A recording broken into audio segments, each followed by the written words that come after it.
नुकीले दांतों वाले टाइगरों, मैमथ और डोडो में क्या समानता है? वे सभी खत्म हो चुके हैं और इंसानों ने इसमें एक बहुत बड़ी भूमिका निभाई है। क्या हो अगर हम इन्हें वापस ला सकें और एक प्रजाति के तौर पर अपनी गलतियों के लिए उनसे माफी मांग सकें? क्या ऐसा करना वैज्ञानिक रूप से संभव है? और क्या इंसान फूड चेन में सबसे ऊपर रहेंगे? आप देख रहे हैं क्या हो अगर, और ये है क्या हो अगर खत्म हो चुके जानवरों को जिंदा किया जा सके। क्या आप जानते हैं ऐसा करना एक दिन काल्पनिक नहीं होगा, क्योंकि विज्ञान खत्म हो चुके जानवरों को वापस लाने के बहुत करीब है। डी एक्सटिंक्शन के नाम की इस प्रक्रिया में खत्म हो चुके जानवरों को मृत्यु से वापस लाया जाता है। जो कभी काल्पनिक विज्ञान की बात थी, वो अब धीरे धीरे सच हो रहा है। ऐसा संभव है कि एक दिन ऐसा हो, पर दुर्भाग्यवश हम एक भी डायनासोर नहीं देखेंगे। ऐसा क्यों? ऐसा इसलिए क्योंकि डी एक्सटिंक्शन की प्रक्रिया के काम करने के लिए एक प्रजाति के डीएनए को एक निश्चित उम्र का होना चाहिए। वैज्ञानिकों के अनुसार 1.5 मिलियन वर्षों बाद वो पढ़ा नहीं जा सकता। इतने समय के बाद वो असल में बेकार हो जाता है।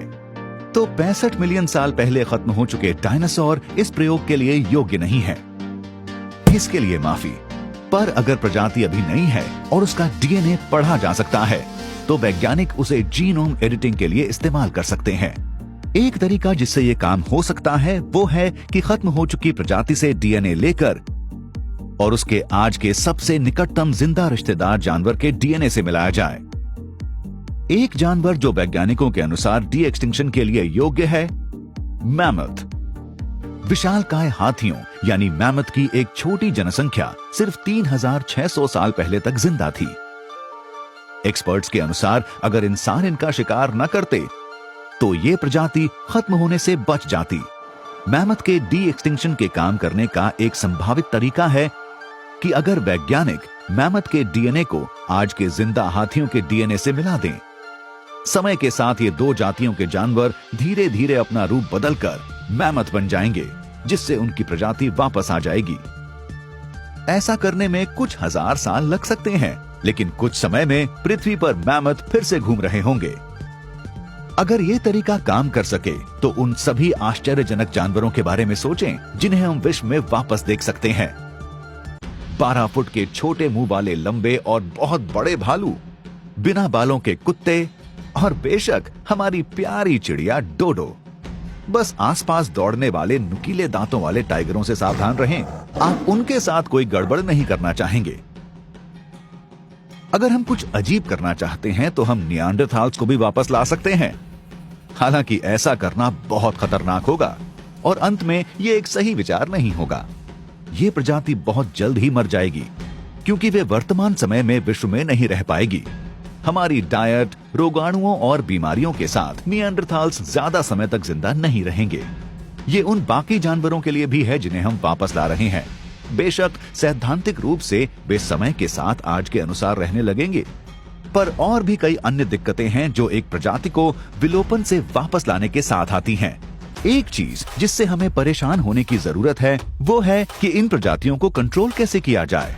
हम नहीं चाहेंगे कि छोटे मुंह वाला बहुत बड़ा भालू दूसरे भालुओं के साथ मेटिंग करे। ये कई तरह की नई दिक्कतों को सामने लाएगा, पर हम उन्हें ऐसा करने से कैसे रोक सकते हैं? एक और सवाल जो विज्ञान को पूछना पड़ेगा वो है कि ये सब करने का उद्देश्य क्या है। बेशक एक मैमथ की सवारी करना बहुत मजेदार होगा, पर क्या ये असल में सही होगा? हमारे मनोरंजन के अलावा ये जानवर और क्या उद्देश्य पूरा करेंगे?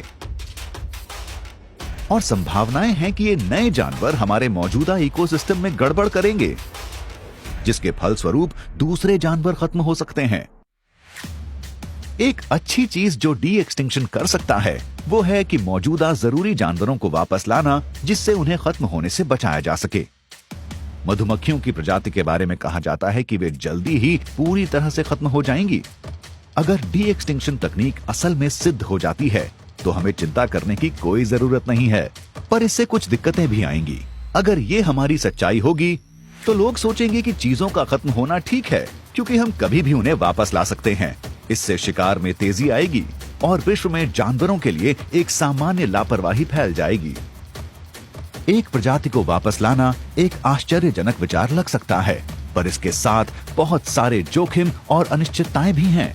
शायद ये सबसे अच्छा रहेगा कि हमारे पास जो है हम उसका ध्यान रखें और सुनिश्चित करें कि दोबारा ऐसा ना हो।